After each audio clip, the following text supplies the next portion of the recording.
کیا سیکریٹ یا خفیہ میرج کی جا سکتی ہے؟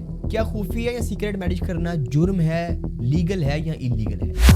یاد رہے سب سے پہلے جو نکاح ہے، نکاح کے صحیح ہونے کی 3 کنڈیشن ہیں، 3 جو ہے وہ چیزیں ضروری ہیں، 3 ایلیمنٹس ایسنشیلز ہیں۔ پہلی چیز کہ نکاح میں ایجاب و قبول ہوا ہو۔ دوسری بات، ایجاب و قبول کے دوران 2 مسلمان گواہ ہونے چاہیے۔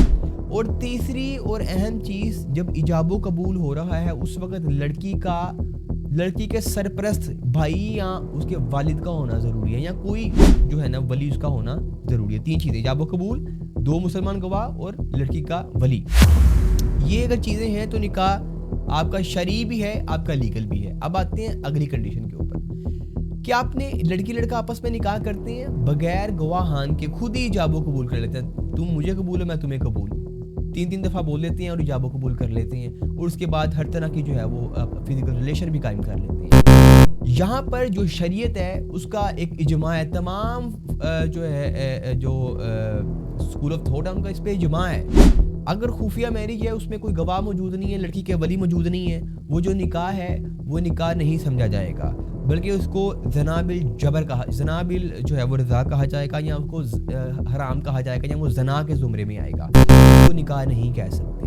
نمبر 1۔ کنڈیشن نمبر 2 ہے کہ نکاح آپ نے کیا، لڑکی کا ولی بھی موجود ہے، 2 مسلمان گواہ بھی موجود ہیں، اور نکاح آپ نے کیا ہوا ہے، آپ نے رجسٹرڈ بھی کروایا ہوا ہے، لیکن آپ نے پھر بھی خفیہ رکھا، خاندان کو نہیں پتا، رشتہ داروں کو نہیں پتا، آپ کے ارد گرد ہمسایوں کو بھی نہیں پتا، لڑکی کے والد کو پتا ہے، لڑکی کے بھائی کو پتا ہے، لڑکی کے امی گھر والوں کو پتا ہے، بس نکاح رجسٹرڈ بھی ہے۔ ایسا نکاح غیر شرعی تو نہیں ہے، ایسا نکاح شرعی ہوگا لیکن مکروہ ہوگا۔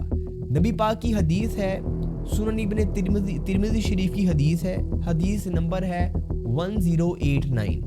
نبی پاک نے فرمایا عائشہ سے کہ نکاح کرو، نکاح مسجد میں کرو اور اس پہ دف بجاؤ، یعنی کہ نکاح کا اعلان کرنا ضروری ہے، لوگوں کو بتانا ضروری ہے کہ نکاح ہو گیا۔ اس میں لڑکی کی جو ہے نا وہ دھوکہ دہی سے بچا جا سکے، کوئی نہ لڑکی کو دھوکہ میں نہ لڑکے کو، لوگوں کو پتہ لگ جائے، اور جو ہے آپ کا تعلق جو ہے اللہ اعلان ہو جائے، کوئی آپ کے اوپر شک و شبہات نہ کرے، اور سو ایسی چیزیں ہیں، حکمت کی باتیں ہیں۔ نکاح کا اعلان کرنا ضروری ہے، اگر نکاح کا اعلان نہیں ہوتا نکاح شرعی ہوگا لیکن وہ مکروہ ہوگا۔ دوسری کنڈیشن کہ نکاح آپ نے کیا ہے، 2 گواہ موجود ہیں، ولی بھی موجود ہے، نکاح رجسٹرڈ نہیں آپ نے کروایا۔ مسلم فیملی لا آرڈیننس سیکشن 5 کہتا ہے اگر آپ نے نکاح رجسٹرڈ نہیں کروایا آپ کو 6 ماہ تک قید ہو سکتی ہے۔ نکاح کا رجسٹرڈ ہونا ضروری ہے۔ اب یہاں پہ سپریم کورٹ کی ججمنٹ آ جاتی ہے، اگر آپ نے نکاح کیا ہوا رجسٹرڈ نہیں کیا ہوا تو نکاح غیر شرعی نہیں ہو جائے گا، شرعی رہے گا، لیکن لا آف دا لینڈ سرکار کے ریکارڈ میں آنا ضروری ہے۔ آپ نے نہیں کروایا تو اس کی آپ کو 6 ماہ قید ہو سکتی ہے، لیکن وہ سرے سے کسی کو پتہ ہی نہیں ہے، نہ والدین کو پتہ ہے، نہ کسی کو پتہ ہے، صرف اور صرف آپ نے جو ہے نا وہ آپس میں ایجاب و قبول کیا ہوا ہے، وہ نکاح سرہن وہ حرام ہے، اور وہ جو ہے اس کو آپ زنا اس کو زنا بھی ذمہ میں آپ لے کے آئیں گے۔